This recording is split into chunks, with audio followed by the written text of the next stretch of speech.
Jesus te abençoe. Muita felicidade, saúde, paz, harmonia, tudo de bom que você merece. Você é a primeira. É, sério? Mamãe e papai já sai saindo de casa, não tem filho ainda. Ai, que gostoso. Ai, que bom. Vim só por isso, quase que eu cantei a música da Xuxa pra você. Parabéns, parabéns.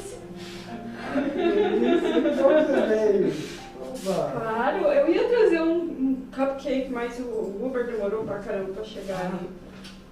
Não deu tempo de eu passar. Aí foi, sorry. Ai, nossa.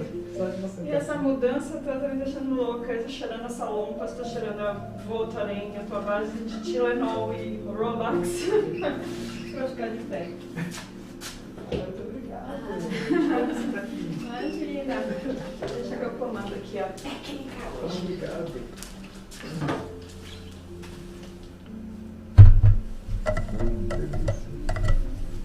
Me avisa quando você quiser que eu coloque no ar. Acabei de colocar. Acho que foi isso, ótimo. Acho que tá. Deixa eu ver aqui.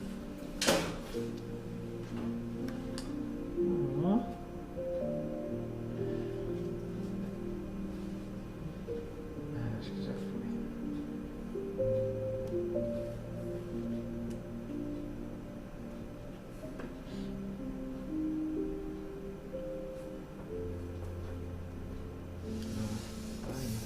Muito bem. Welcome. Welcome, everybody. It's always a pleasure to be here. Welcome, and to start off today, we'd like to remind everybody that we do have quite a few Spiritist books for sale and in our library if you want to borrow it.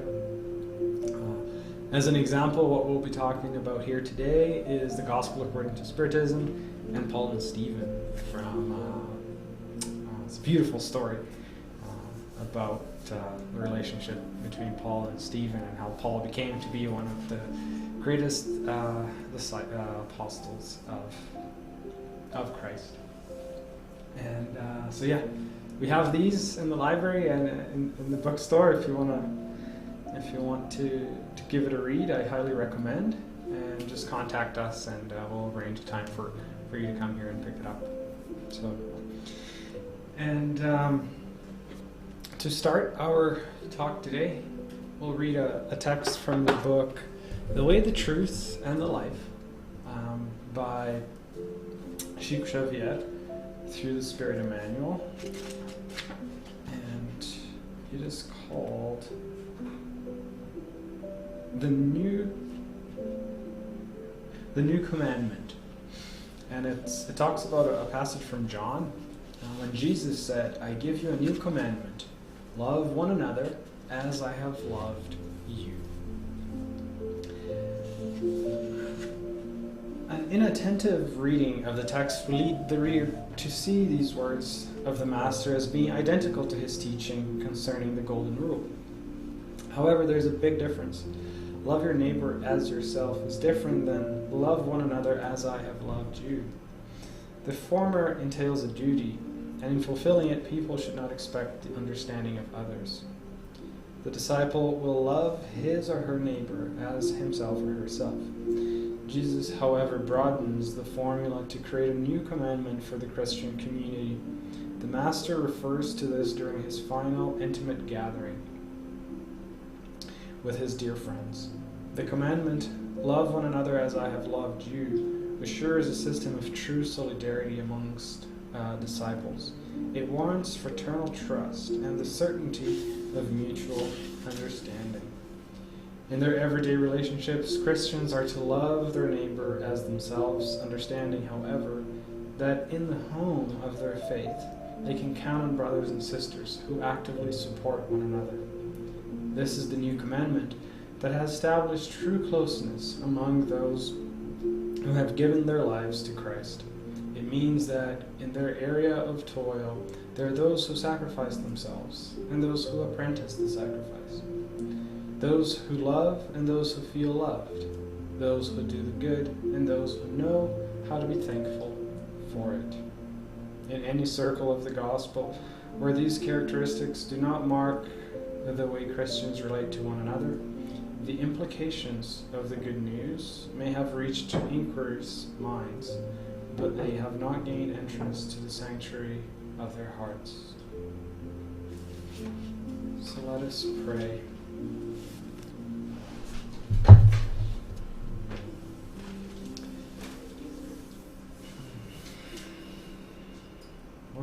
Let's close our eyes and take a deep breath and ask our guardian angels and Jesus himself to calm ourselves down, to open our hearts, and to be inspired by him as we talk about love, as we talk about loving our brothers and sisters like he did. We ask and we hope that Jesus be here with us today, that he himself can inspire all of us through the words that he taught us, through all the examples he set for us. We ask him that he be here with us. We also would like to extend our prayers to Paul, this disciple that was so important for so many of us,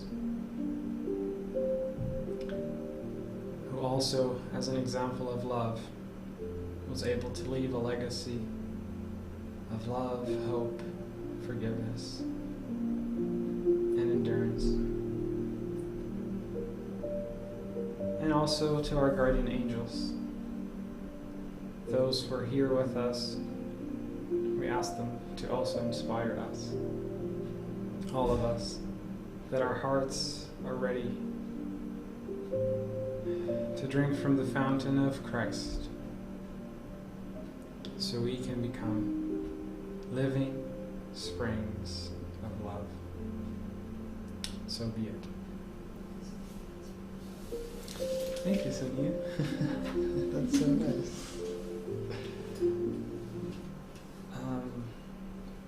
So welcome everybody, and today we'll be talking about love, and especially about that passage on the Gospel according to Spiritism, where the Spirit of Truth talks about love, and he brings us this invitation that Spiritists love one another. And this talk was based on, obviously, the Gospel according to Spiritism by Allan Kardec. A few talks from Artur Valadares. There's two talks when he says, one he talks about Jesus' love, and one he talks about Paul's love, which are really good. I highly recommend. And then a few books throughout today, such as Paul's and Stephen, Vine of Light, which is another book similar to The Way, the Truth, and the Life by Shiku, and the letters of Paul, specifically the letter to the Corinthians, the first letter, as we'll see today, where Paul has this amazing ode or amazing compilation of what love is. And to start, I'd like to pose a few questions. The first one is about love. What is the feeling of love that we might feel in our hearts? How would you describe love? And it's usually not a word. It's usually a compilation of words or a compilation of virtues. And here at FSS, we talk a lot about the virtues. We have a virtue of the month, for example. This month is gratitude. And the beautiful thing about love is when we're trying to describe love, we usually describe love with virtues. We can say that love is gratitude. We can say that love is humility, is respect, is the apprentice feeling. It's there's so many other virtues that I can't think of right now, but there's many others. Forgiveness, for example, patience, and so on and so forth. So we usually describe love through these virtues, and this just comes to show us that love is that overarching virtue that is in everything, that is in every single virtue. So we might ask, well, how do we develop love? Well, by developing one of those virtues, we're already developing a little bit more of our love. So hopefully when you thought about the question, what is the feeling of love, perhaps one of those virtues came to mind. And that kind of explains why we usually describe it in so many different ways. And the second one is it easy to love one another? The passage that we chose to read was a passage from John when Jesus tells us, love one another as I have loved you. In the Gospel according to Spiritism, it talks about Spiritists, love one another. So is it easy to love one another? And if it's not so easy to love one another, that's why we're here today, is to talk about love, to educate ourselves around love. So then it becomes easier to love. Usually, if we can't do something just yet, it's probably because we don't understand it yet. We don't feel it yet. So hopefully today we can shed a little bit of light around how we feel love and how Jesus taught a little bit about, or a lot about love, and also how Paul has given us a beautiful letter around love. But now, the question is, why did we choose to talk about love today? And today is this man's birthday. He was born October 3rd, 1804, I believe. Yes, 1804. So more than 200 years ago, he was born.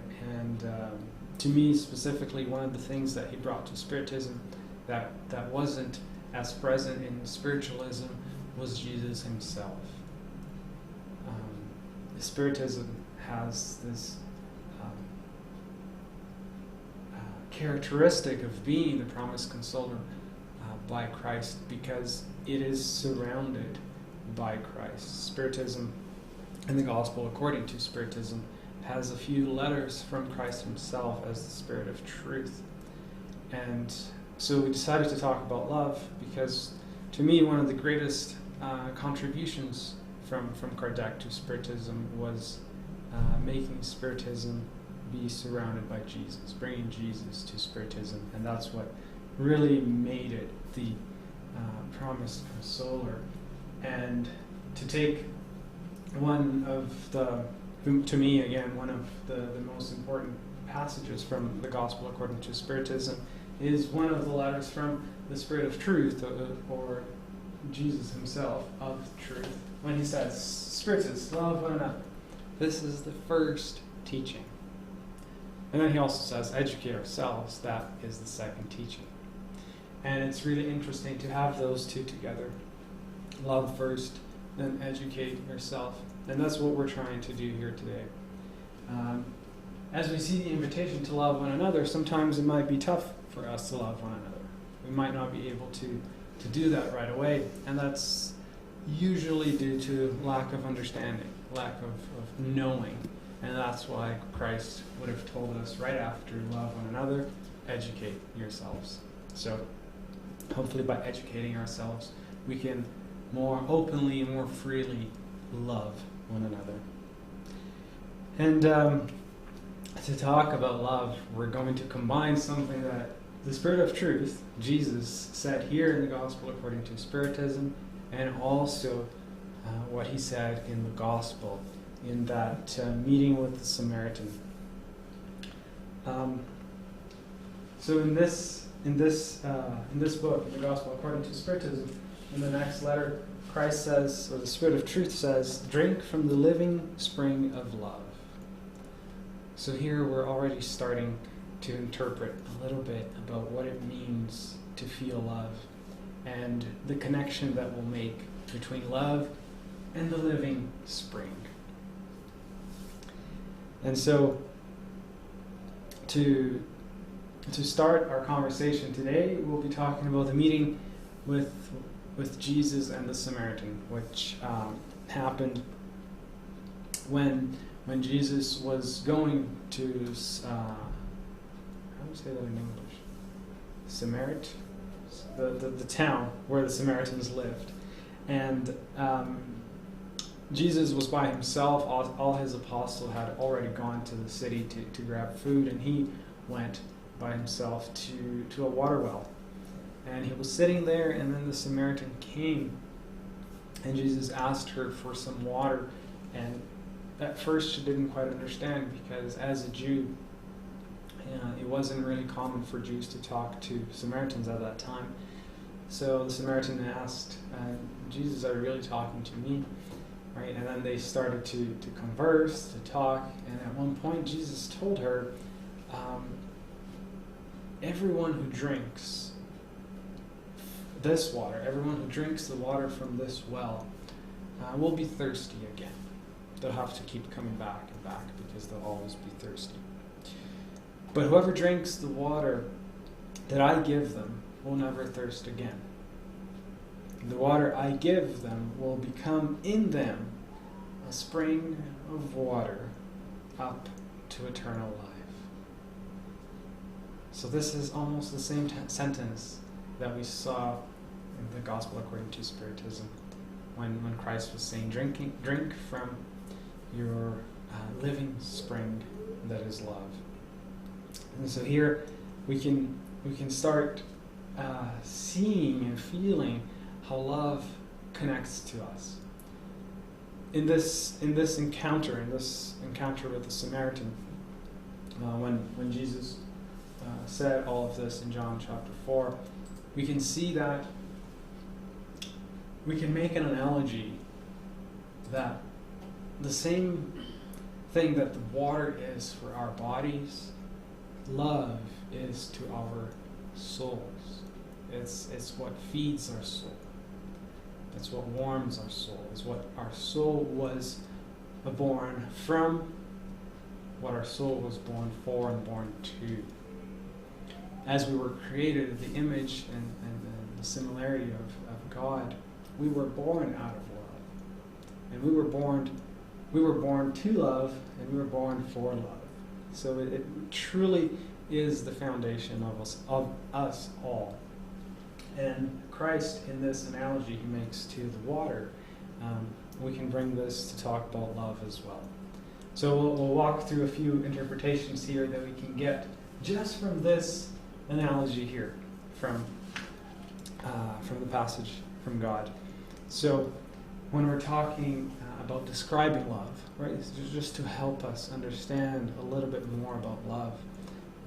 And hopefully, again, through educating ourselves, we can better apply love, we can better feel it, we can better practice it. So Artur, he makes 5 different interpretations here, or 5 pieces around love that we can see in this passage here, in this little in this sentence, when he talks about how water, the water of Christ is the water that will never make us thirsty again, because when we drink from the water of Christ, we are creating a fountain within. We're creating a living spring within, and thus we will never be thirsty again. So when we're talking about one attribute of love that we can see here, we'll put a little interpretation around here. First, to understand that in this passage we are the desert. Jesus at the time was just walking through the desert before he got there, and the desert being us, a lot of us, I'm not generalizing it, but a lot of us are thirsty for love. We usually look around and we try to drink that water from other people's wells. We try to drink water from not only other people's, but also from things that are belonging to this world, such as materialism, be it through passion, through money, through power, through fame, and through so many other things. We're constantly trying to drink water from the outside, when truly to fulfill that desert, the well that will provide us that water that will quench our thirst is truly from within. So we can make this analogy that love is the water to our soul. Love is what we're after.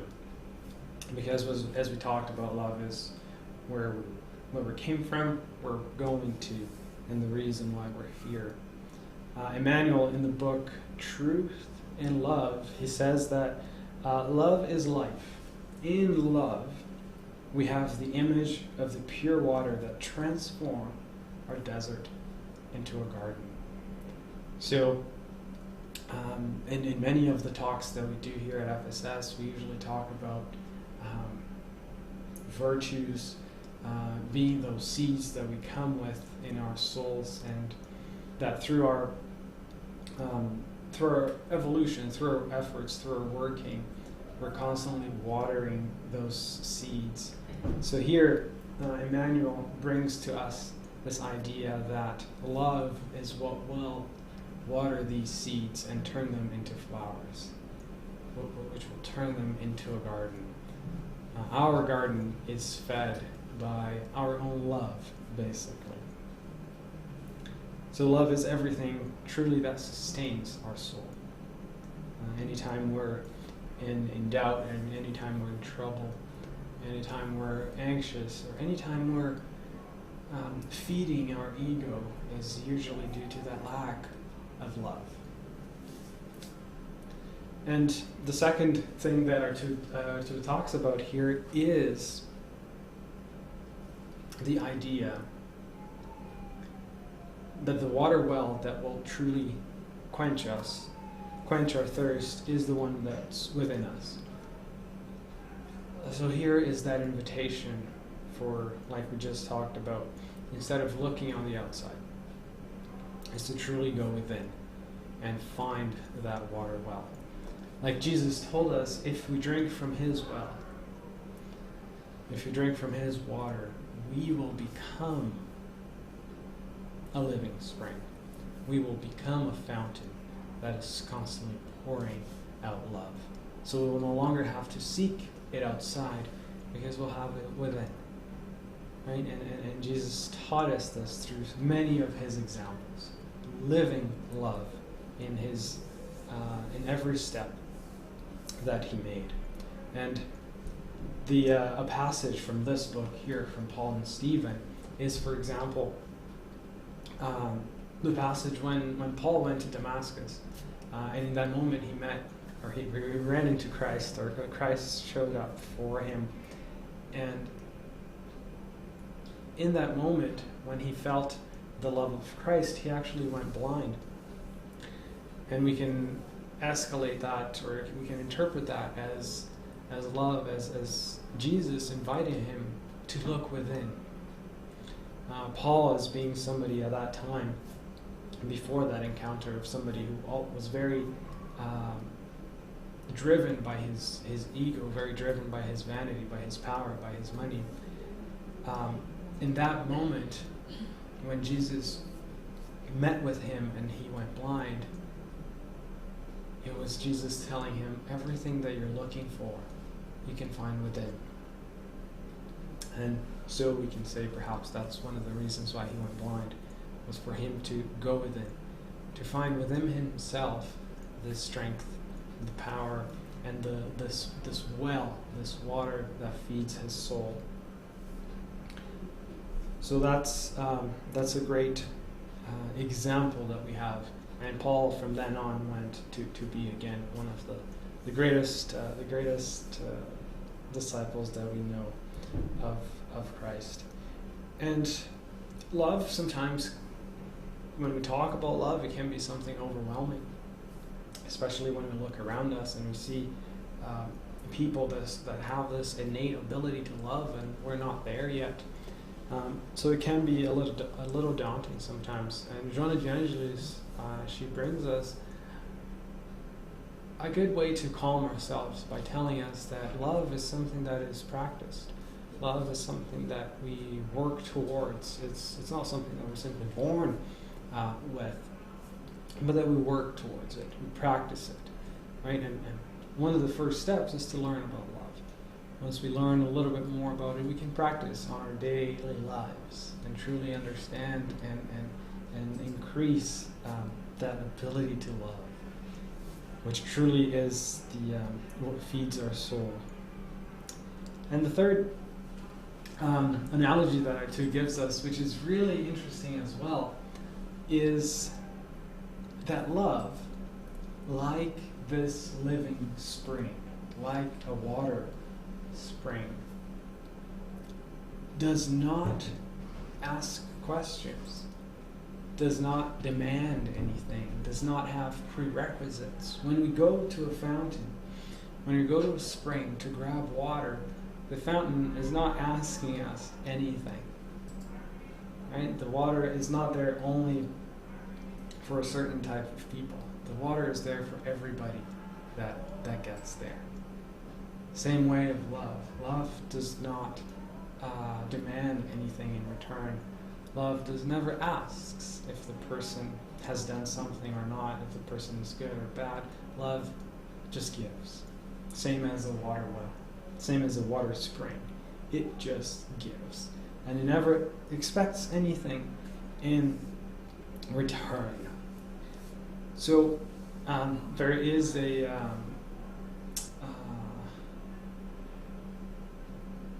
poet, and he is Persian. His name is Rumi, and he actually says that love, our objective is not to seek love, but our objective is to try and remove all the barriers that we put that prevents us from loving. So if we develop this a little bit more, it's not about trying to exercise love, because love is something that it is already within us, but it's the barriers that we put to love that prevents us from loving. In a sense, for example, we can talk about loving somebody, right? But if they think differently than us, right, then it's almost like we're putting a barrier that it's a little tough for me to love him or her because they think differently, because they do something that I don't approve of, right? We start to put these barriers and it prevents us from loving. But the moment we start removing these barriers and we start to see people as our brothers and sisters, we start to remove these barriers, and as soon as we remove them, love just starts pouring out. Love becomes the language that we interact with everybody. If we can remove the prejudice, if we can remove the judgment, the criticism, and find ourselves as equals. One thing that Artu talks about that's really helpful for us in here is the fact that we understand that most things that we go through and most wrongdoings that not only we make but others make, that's all transitory. That's not something that will be there forever. It's something that will change. We will all eventually progress. We will all eventually be better. So if we are going through something that's tough, or it's tough for us to understand, we're having a relationship disagreement, for example, understanding that that's transitory. And that truly helps us understand and more able to literally give unconditionally, right? Like we talked about, this ability of of a living spring, of a water spring, to give unconditionally. And the other amazing thing that to talks about that's really true is that love never tires. And we have examples about it that we can see. Emmanuel in the book Vine of Light, chapter 82, he talks about how true love does not tire our hearts, because true love puts no demands, no prerequisites. So our love never tires our hearts. What tires our hearts is us putting these demands onto others. What tires our heart is one day loving this person, and then something happens, and then we decide not to love anymore. And then we go to the other, and then we go to the other.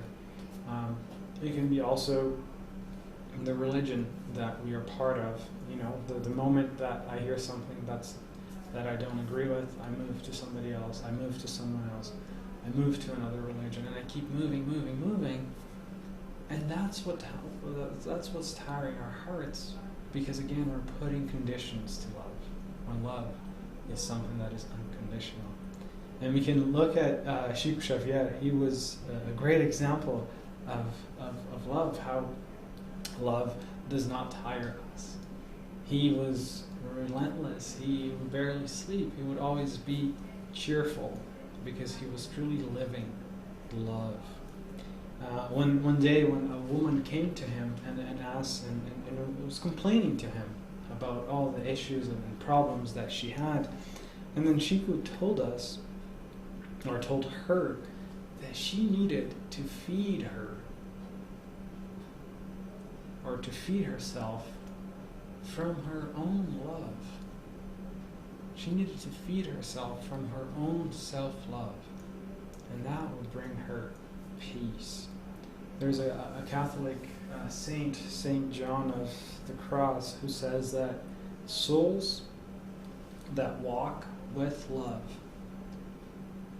they never tire, and they never need to rest. They never need to rest because they're constantly fostering happiness. They're constantly living by love. And they never tire themselves because they are fulfilled with the water that we need for our soul. And so if we're constantly feeding ourselves with the water that we need, if we're constantly drinking water, we'll never be thirsty. So if we have this love, if we have the water for our souls within us, we will never tire our hearts. So it's really interesting to see how we have examples of that, like Paul, who never tired himself. He was constantly working towards disseminating, broadcasting the word of Christ. Chico as well, and many other examples of how this living spring that we can foster within ourselves truly makes our hearts full and always ready to go. The other thing that our two talks about is that love is the spring that never fights back. He says, Jesus says, for example, in Matthew 5 in the Sermon on the Mount, he says, "You have heard that it was said, eye for an eye and a tooth for a tooth. But I tell you, do not resist an evil person. Even if anyone slaps you on the right cheek, turn the other cheek also." So when we make the analogy with a water spring, if there is a rock in front of the stream of water, it will simply go around it. It won't fight it.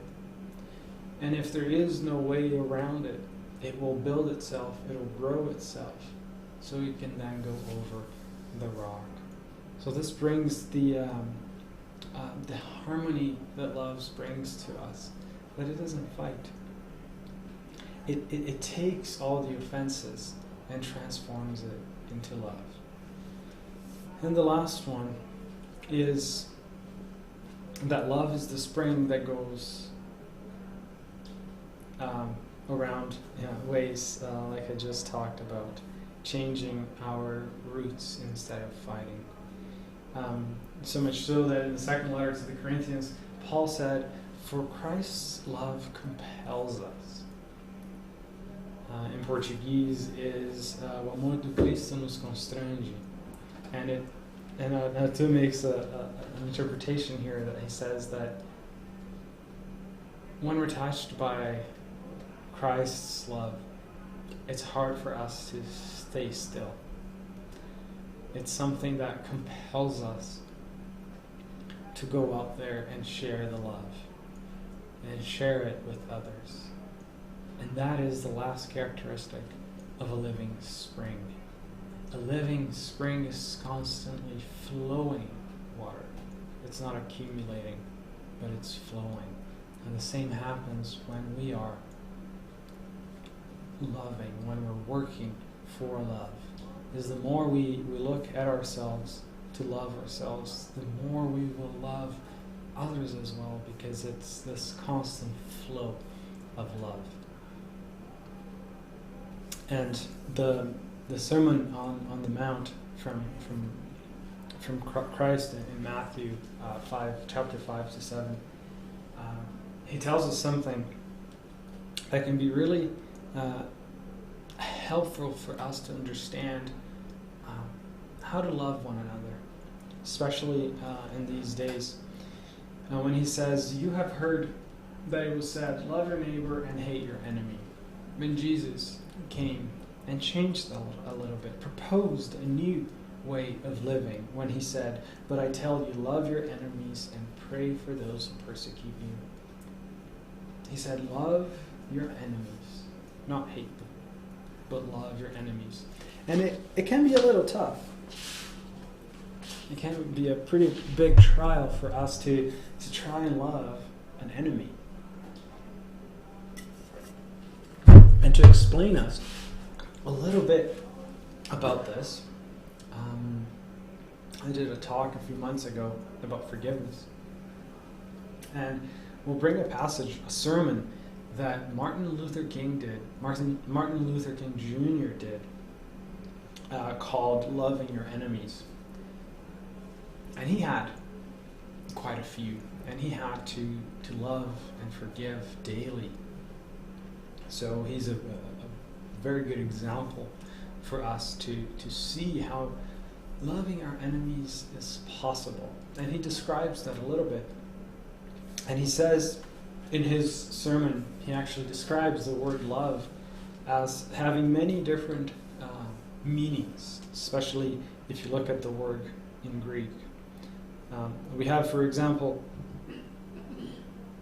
what they call love eros, E-R-O-S, which is the love more animalistic. It's the love around the passion.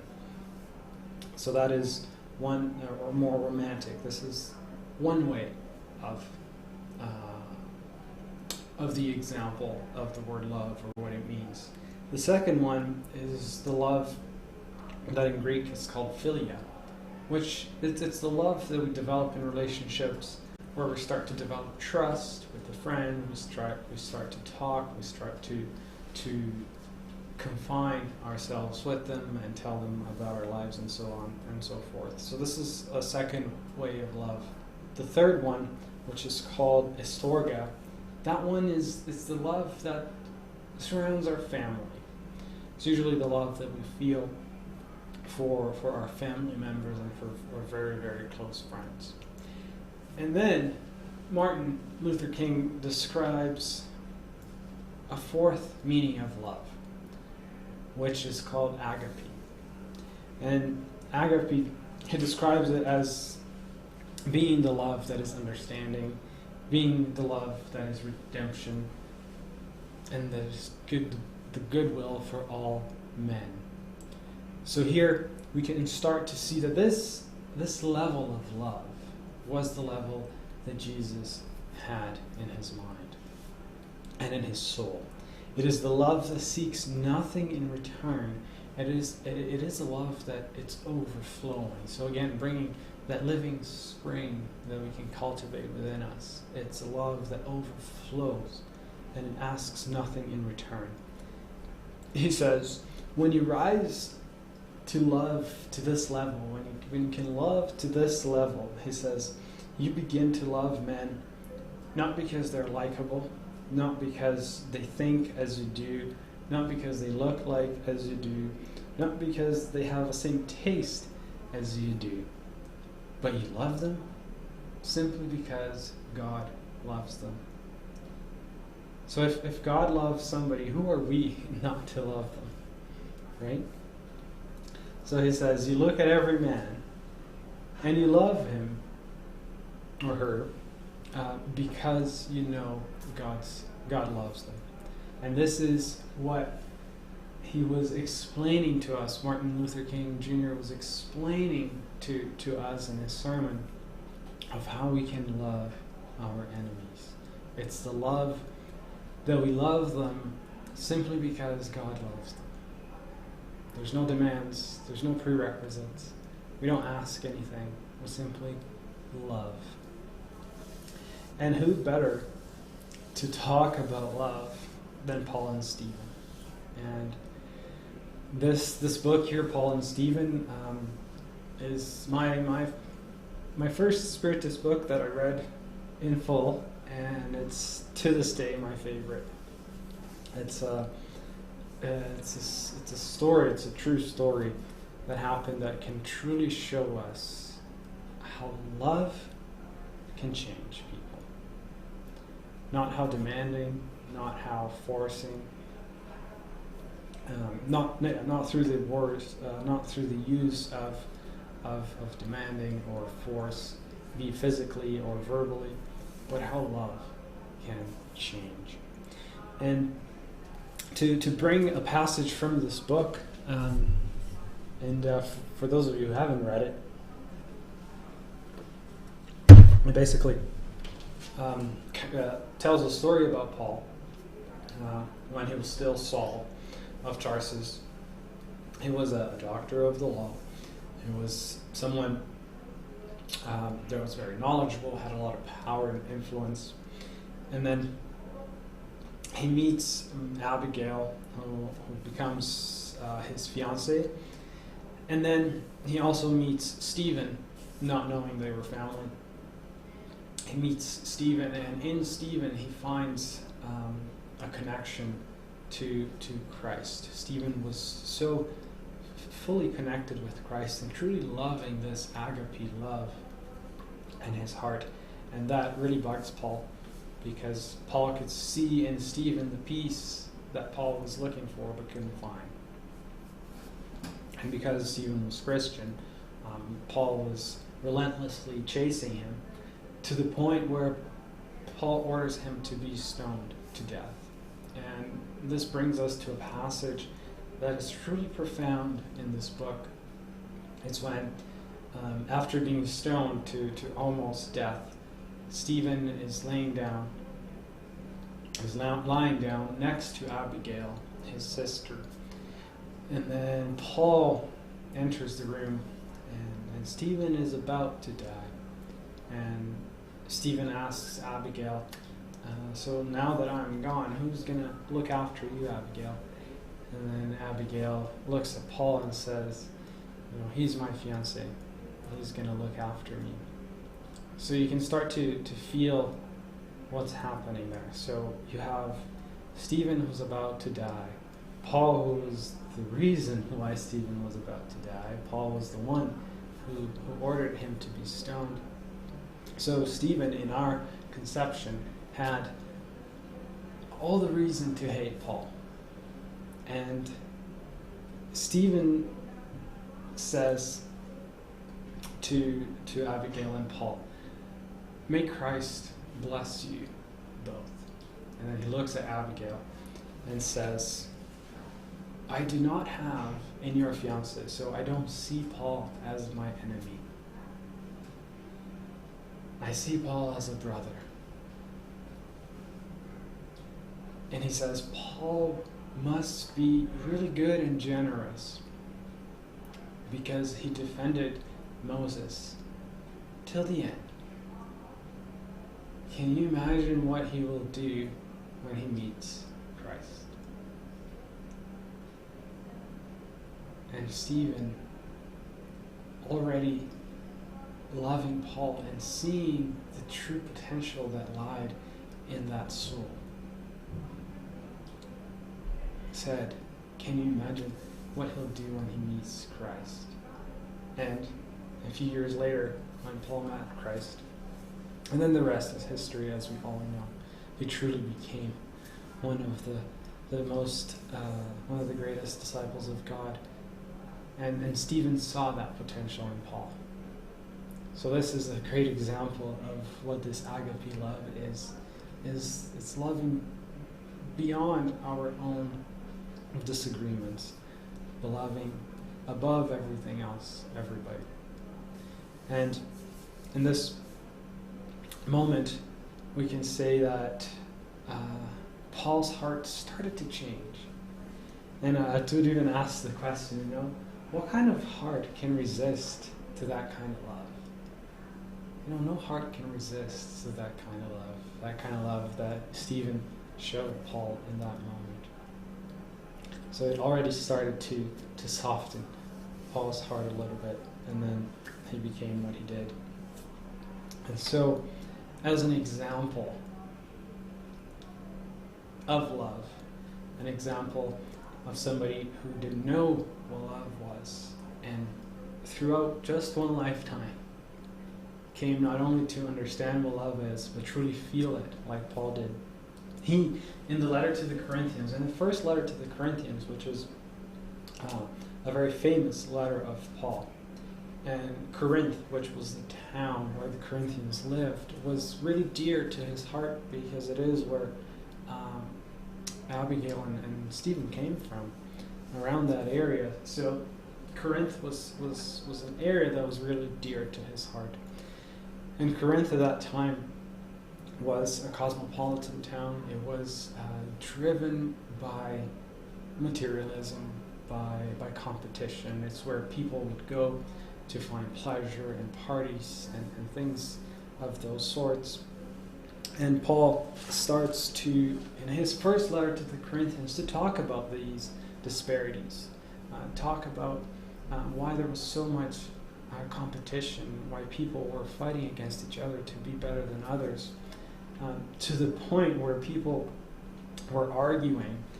They were saying that an area of the town would say that I follow Paul. Some would say that I follow Apollos. Some would say I follow Cephas.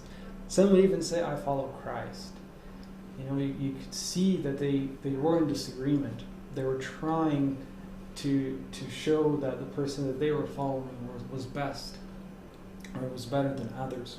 And Paul was, in this letter, trying to avert this disagreement and show them what truly was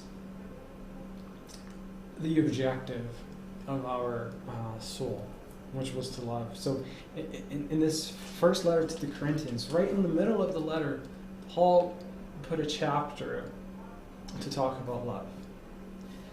And he explained it in a really important way for all of us to hear. He said that I may speak in different languages of people or even angels, but if I do not have love, I'm only a noisy bell or a crashing cymbal.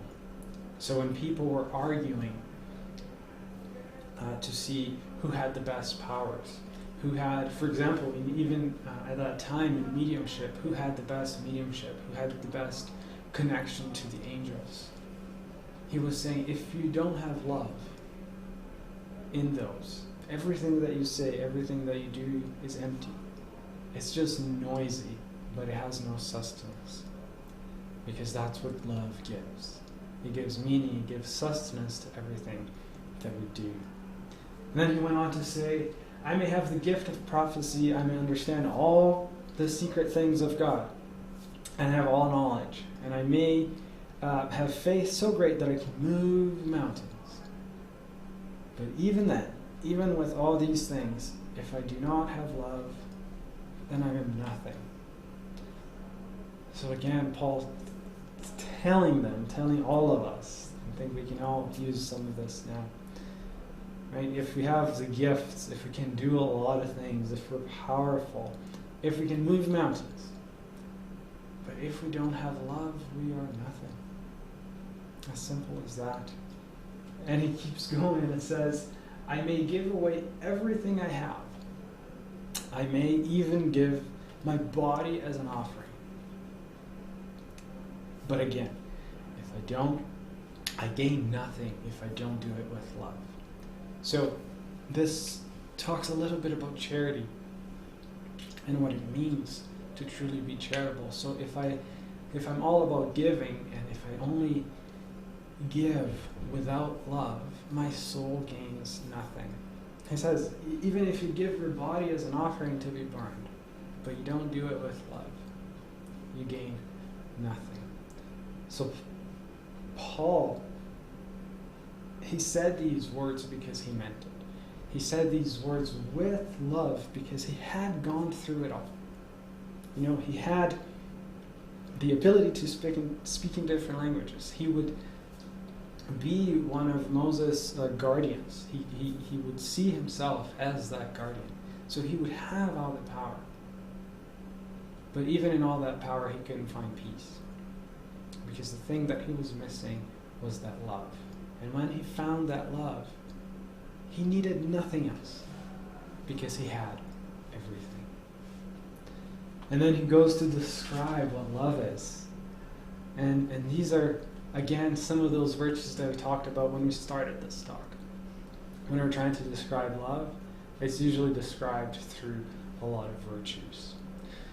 So Paul says that love is patient. Love is kind. Love is not jealous. Does not brag. And it is not proud. Love is not rude. It is not selfish and does not get upset with others. Love does not count up wrongs that have been done. Love takes no pleasure in evil, but rejoices over the truth. And love patiently accepts all things. It always trusts, always hopes, and always endures. So we can start to feel love when we say these things. And through this education, we can start to understand a little bit more about love. And because we understand a little bit more, we can start to practice. So we can start to practice love by being more patient, by being more kind, by not being jealous, by not counting up wrongs, by accepting all things, by always trusting, hoping, and enduring. And so Christ, in John chapter 13, he tells us then, a new commandment I give you. Love one another as I have loved you. And how did Christ love us? He loved us unconditionally. He would love the thief. He would love the ones that wronged him. He would love everybody in that time that weren't worthy of love. He loved everybody. And that's how he's asking us to love one another. Is this love, the agape love that we described, is the love that loves everybody simply because God loves them. And as we saw in the example with Stephen and Paul, love is also what motivates others to change. So in times like these, with so many disparities that we see around the world, right? If we're talking politics, there's left and right. The most recent disparity, vaccine, no vaccine, mask, no mask. So many disagreements that we see around us. And when Christ is asking us to love one another, Christ is teaching us this love that is unconditional. It's a love that I don't need to agree with the person. We don't have to think alike, to be on the same page, to love. We can love like the water spring. Love goes over and above these differences. Love asks nothing in return. Love has no demands. It just loves. And that is what our souls are truly missing. This is the desert that Christ was walking through, and that the Samaritan was walking through. And she was able to transform her desert into a garden because she filled up her soul with love. So may we all be able to use Christ as this example, to harness this living spring of love in our souls, and we'll never be thirsty again. We'll never be tired again. And we'll only be closer and closer to that who created us, our dear Lord. So that's all I had to talk to you about love today. And I want to thank you all for being here. I have a comment from Anna. Good morning, Hannah. Love is such a profound feeling, unconditional. Exactly. And it's such a profound feeling because, again, it is part of all the virtues that we work through. It's that overarching virtue that is present in every single one of them. And it truly is unconditional. As soon as we put a condition to love, it's no longer love. So thank you all. And anything on Facebook, Sunny, or no? I'm not looking at that. No. Awesome. Perfect. So, thank you all.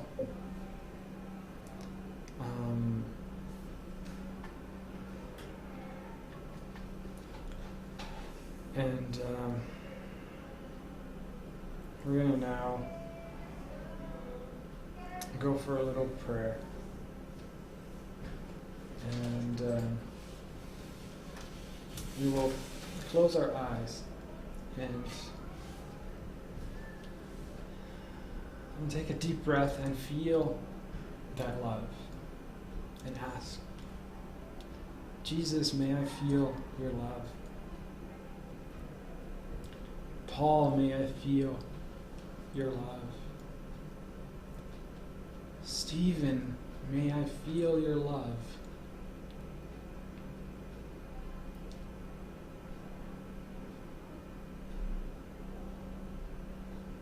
And God, may I feel the love that created me.